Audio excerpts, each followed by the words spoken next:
Alright, so now today we're going to be balancing motorcycle wheels. You want to do this whenever you get a new tire. If the place that mounts it for you doesn't throw it in for free, then you can just do it yourself, and it just takes a couple minutes. It's really super important if you ride a bike like this to balance your tires. Dirt bikes and smaller bikes that don't really get up to like 50 miles an hour, then it's not even really important. But if you cruise on something like this, or on what I ride, then you can do it yourself, and it's important to do it yourself.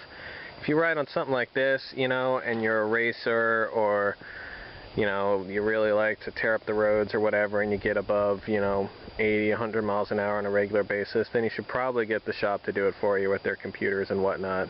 But if you just like to cruise, you know, up to highway speeds, you know, up to 80 miles an hour or so, if you don't generally get above 80, then you can do it yourself, and you're not going to find that you have any problems.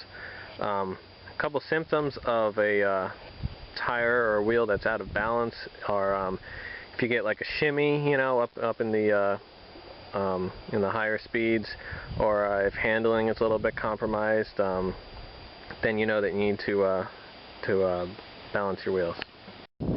Before you do this, get yourself a couple of wheel weights. These are just basically these lead weights right here that have an adhesive on one side, and they stick to the side of your rim. You can get them offline or whatever at a motorcycle shop. Get yourself a couple of these. Alright, now the way that I balance my wheels is I use my sport bike jack.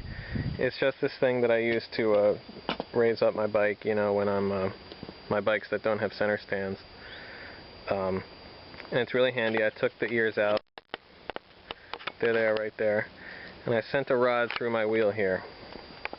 The rod is sitting on the bearings, and as you can see, it spins nice and smooth. Now is a good time also, when you have your wheel out like this, to check out your bearings, make sure that they're operating nice and smooth. Maybe you can grease them up a little bit, you know. But I have my wheel, and it's spinning beautifully, as you can see. But I'm going to slow it down a little bit, and I'm just going to give it a gentle twist,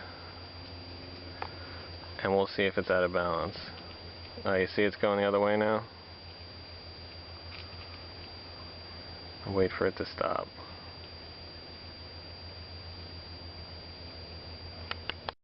Alright, so it stopped right here, so I'm going to put a little piece of marker tape, a little piece of scotch tape right there, right at the apex. I'm going to give it a nice gentle spin again. Give it a little bit more. If you spin it too hard, you're going to be sitting here all day. Basically what you want to do is you want to do this 3 or 4 times to really confirm where that top part is. You can see it's still going.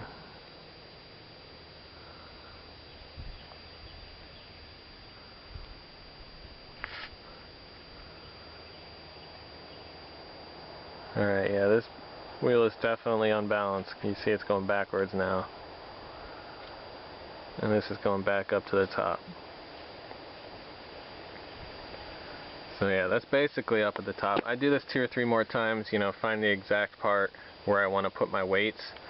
And then what I would do is I would stick my weights evenly on this side and on the other side of the rim. So probably I'd start with maybe 1 or 2 weights on each side, spin it again, see how that looks, you know.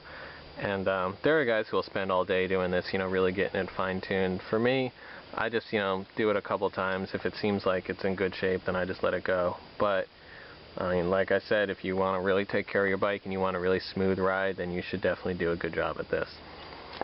So that's how you balance your wheels.